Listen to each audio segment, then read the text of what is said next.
Bonjour à toutes et tous. On va parler dans ce tutoriel de la façon de faire parler des personnages en même temps dans Imparato. C'est vrai que c'est une situation qui arrive assez souvent. Dans un dialogue de théâtre, on n'a pas forcément tous les personnages qui parlent les uns après les autres.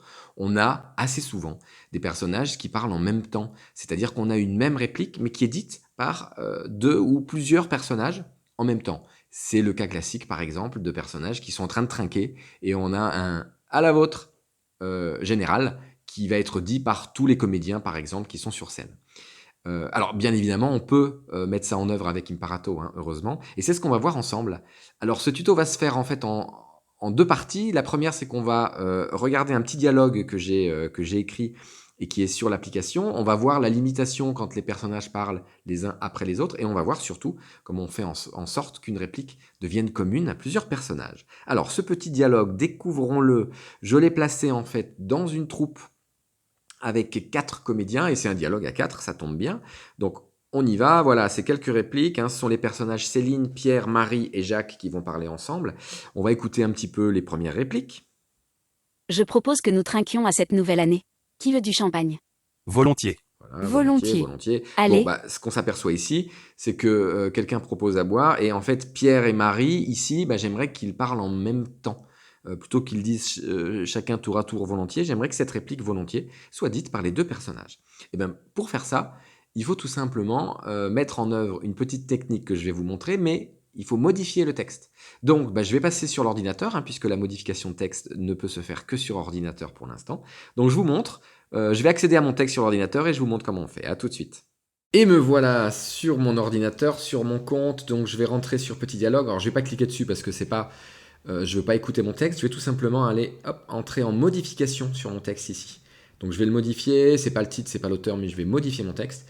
Et j'arrive sur l'éditeur Imparato des textes de théâtre. Donc mes deux répliques, elles sont ici, Pierre et Marie. Eh ben en fait, tout simplement pour faire en sorte que Pierre et Marie disent en même temps cette réplique, bah, c'est très simple. Je vais tout simplement rajouter ici, alors je mets le libellé que je veux, par exemple Pierre et Marie, peu importe, c'est ce qui apparaîtra en tête de réplique, donc le fait qu'on puisse matérialiser que c'est Pierre et Marie qui parlent ensemble, on va faire comme ça. Et ici, vous mettez tout simplement deux points, suivis du nom des personnages, de la liste des personnages séparés par un plus. Donc, je veux que ce soit Marie qui parle et que ce soit Pierre qui parle. Hein, quand je dis les personnages, c'est les personnages sans l'arrobase devant, c'est vraiment le nom des personnages. Donc du coup, bah, j'ai plus besoin hop, de cette réplique ici, puisque Pierre et Marie maintenant vont dire leur texte en même temps. Et puis là, j'ai la même chose, hein, puisqu'en fait, tout le monde trinque. Pierre, Marie et Jacques, cette fois-ci, bah, disent santé en même temps. Bah, je vais faire exactement pareil. Donc ici, je vais mettre par exemple tous. Oui, j'y vais. Je vais mettre hop, Pierre, Marie et Jacques. Voilà. Donc le tous, c'est ce qui va apparaître au début de la réplique, et Imparato va comprendre que c'est une réplique qui est dite en même temps par Pierre, Marie et Jacques. Donc j'ai plus besoin de ces deux répliques-là, de Marie et de Jacques. Je garde la didascalie silence. Bah, je crois qu'on est bon. Bah, comme d'habitude, je viens de modifier mon texte, donc je l'enregistre, et puis je vais le vocaliser pour que les nouvelles voix soient créées, et que je puisse tester ça tout de suite sur mon application. Hop, je vocalise, les genres ne modifient pas, je lance la vocalisation. A tout de suite sur l'appli. Nous revoici sur l'application, je rentre donc sur mon texte. Petit dialogue, on va commencer tout de suite par écouter, voir ce que ça a donné un petit peu si j'écoute les deux premières répliques. je propose que nous trinquions à cette nouvelle année. Qui veut du champagne? Volontiers. Volontiers. Allez, Ah bah vous avez vu, Pierre et Marie, maintenant bah, disent la réplique en même temps. À quoi ça ressemble lorsque j'affecte les rôles sur ce texte? Par exemple, si je m'affecte sur le rôle de Jacques. Voilà, c'est moi, je retourne. Donc, Jacques est un personnage qui ne parle qu'une fois, bah, sur une réplique dite en même temps par Pierre, Marie et Jacques, qui est santé.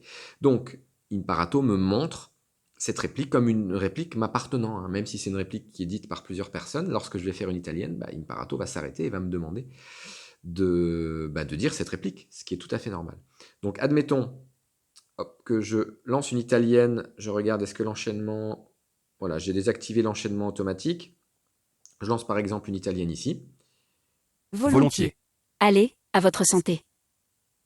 santé, et j'enchaîne. Et vous, Pierre? Qu'est-ce que vous faites? Voilà. Donc vous avez vu que Imparato a bien repéré que cette réplique, même si elle est dite par plusieurs personnages, lorsque je fais une italienne, bah, il s'attend bien à ce que je la dise. Pardon. Eh ben, amusez-vous bien avec les répliques multi-personnages et à très bientôt.